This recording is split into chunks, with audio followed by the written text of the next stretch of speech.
welcome to Con Corner. I'm Tina, and today I'm going to make hush puppies.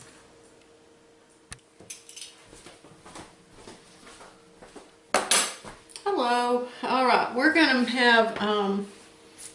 have shark tonight. Some friends of ours gave us some shark, and coincidentally, Paul's brothers are coming over, so it worked out perfectly that I can make them some nice shark for their meal tonight. Having grown up in Florida, they're all big fans of seafood, and of course we all live inland now, so they don't necessarily get a lot of it. We stayed in a hotel in Natchez, the Hotel View in Natchez, this September, when we came back from seeing Ethan and Chelsea. And while we were there, we ate at the hotel, and the food was just out of this world. It was very, very reasonable and very generous, and the chef just really did some amazing things, especially considering that the kitchen was being remodeled, so he was having to work in a temporary kitchen, and so it was. So one of the things that we had were crawfish hush puppies. Well, I don't have any crawfish, but I do have some little bitty shrimp, and so I'm going to add some little bitty shrimp to these hush puppies. I don't normally, but I thought, well, this will just kick it up just a little notch and make it much more festive since we're here at Christmas time. Although it'll be a couple of weeks before you all see this. It's actually December 22nd today, so. I've just chopped a garlic clove, and what I'm going to do is, I've got these little salad shrimp, and they're already cooked, but I want to kind of toss them with a little butter and a little garlic, and before I put them and season them a little bit before I put them into the hush puppies, because I want them to have their own flavor when you get a little bite of them.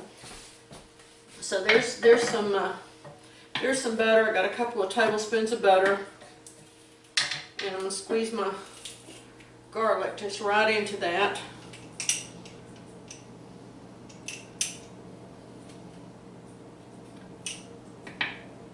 And let that start cooking, getting warm.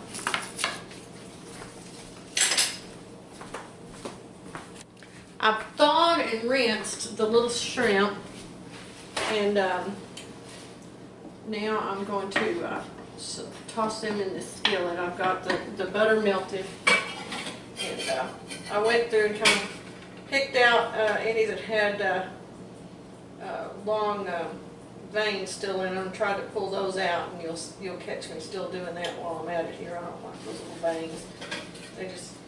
But they're not going to hurt anything. So what I did is, like I said, I thawed and rinsed this, since it came from the store already cooked and frozen. And now I'm just going to toss it in this garlic butter. I didn't use a whole lot of butter because I don't want to add a whole lot to the hush puppies that are going to be fried, and of course they've got some oil in the batter already. Just enough to kind of let the shrimp absorb some flavor here. I'm also going to add a sprinkle of Old Bay. Oh my gosh, I love Old Bay. Old Bay is just, wow. I can't believe I lived my whole life without knowing about it. It's the best stuff. So I'm adding a real generous sprinkle of Old Bay. If you like hot seasoning, this would be great with Cajun seasoning with some Tony Chachere on it. But I can't eat that, so Paul has to suffer through without it, and add it only to his own food after it's cooked. But that'd be a really good addition to this, for this particular dish, if everybody likes it hot. I'm going to let these cook a few more minutes and then I'll be right back. Alright, now let's start on the hush puppies now while these are finishing up. I've turned the fire off and just let them cool off. One of the reasons that I wanted to cook them too was just to kind of pull a little of that excess moisture out of there so that it wouldn't put too much extra moisture into the hush puppy batter.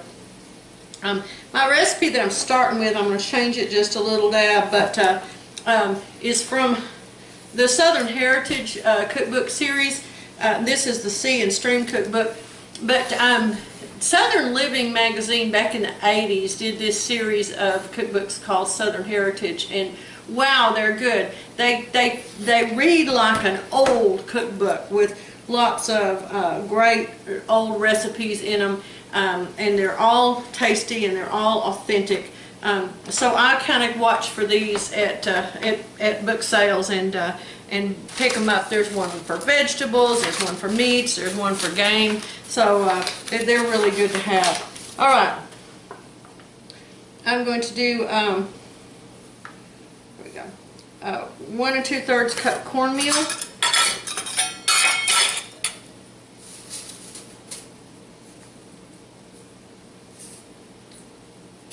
And I've been buying degerminated cornmeal. Somebody can tell me if there's a reason not to, but the cornmeal with that's not degerminated seems to have orange flecks in it, and this is just more attractive to me. So that's why I've been buying the degerminated. Going to use 3/4 of a cup of all-purpose flour.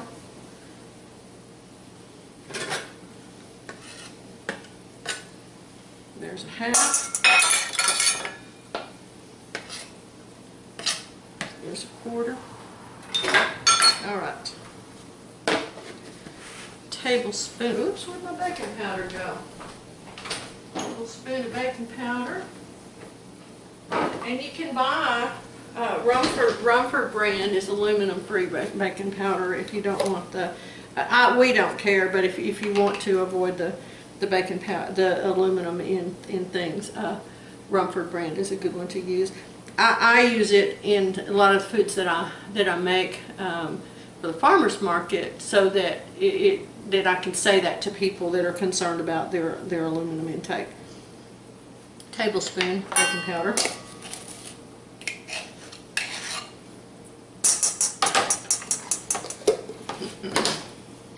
Teaspoon salt.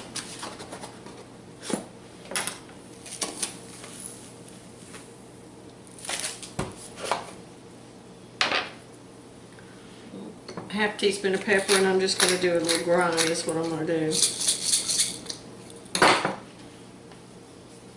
Alright, now I need to chop my onions, and I'll be right back while I open up it. Okay, I've got my onion chopped. Now I'm going to stir up my dry ingredients before I start adding the wet ingredients to it. The other thing that I'm doing, and I'm changing the recipe a little bit, is I'm going to add half a teaspoon of Old Bay. Like I said, I love Old Bay.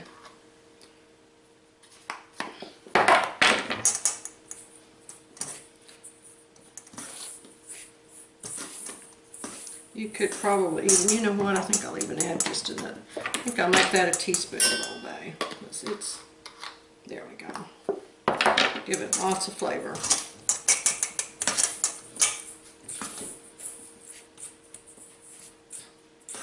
Okay. Now then, I'm going to add 1/3 of a cup of minced onion.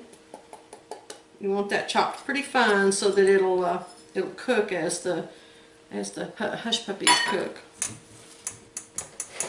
Going to add 3/4 of a cup of milk.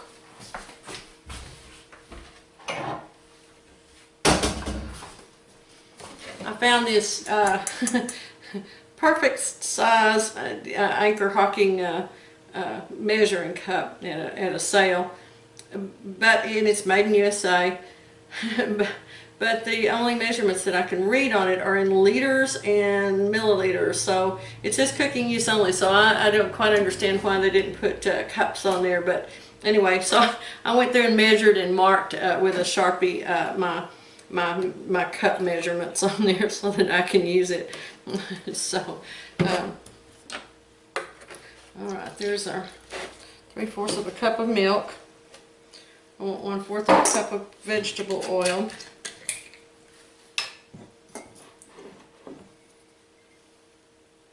And I'm using, this time I'm using sunflower oil, sunflower seed oil.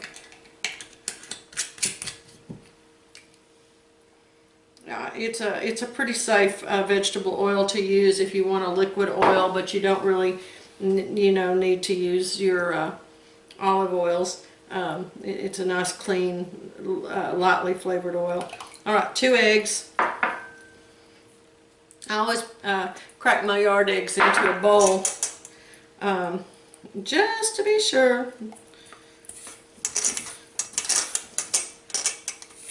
And then pour them from the bowl into my mixture. All right. Now I'm going to add my shrimp.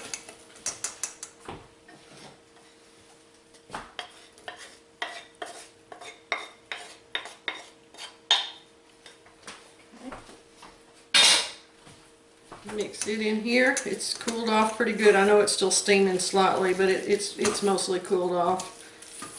Okay, we have a deep fryer, but I don't want to mess with that today since I'm only going to do these. So I've got some oil in a pan here, and that's what I'm going to use to cook these with. I want to stir it up completely. Sometimes some of the dry mixture will hide down there at the bottom of your bowl.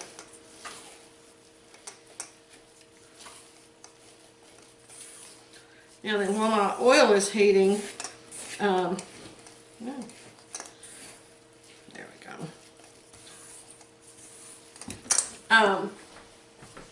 I've prepared a sheet pan, and I'm just using a clean new paper sack to drain these on. And what I'm going to do, I'm just going to pop them in the oven, and then they'll reheat while I'm broiling our shark after a while. I'll be back in just a second to show you how I cook. Okay. Oil temperature should be about 350 degrees, and drop by spoonfuls, teaspoonfuls.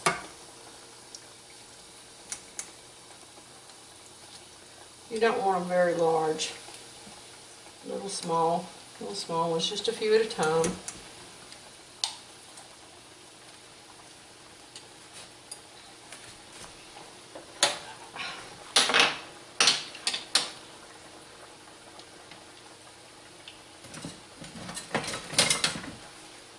You'll use a slotted spoon to pull them out with. I love hush puppies. They're one of my favorite things. These will need to cook for about 3 minutes until they're pretty much golden brown all over. Got one that came up here that I'm going to turn over. They'll lay on the bottom, and then once they're nearly cooked, they'll just pop up and start floating, and that's when you can kind of flip them.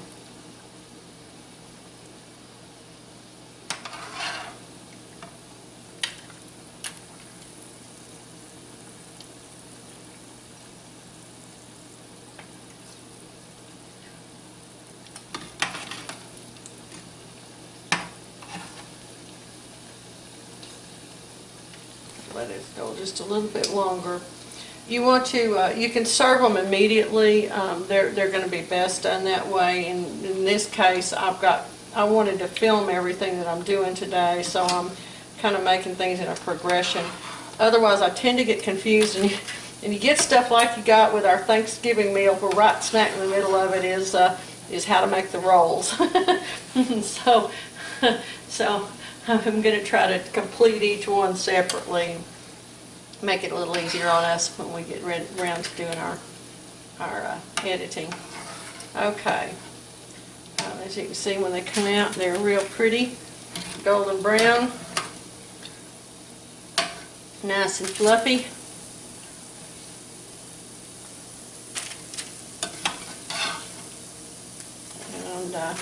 And I've got about half of that bowl full, so this is gonna make a lot more. I'll be back in a few minutes and show you the end. All right, so this made about, at least a couple of dozen, maybe 32, 34 hush puppies in total. And as you can see, let me get over here.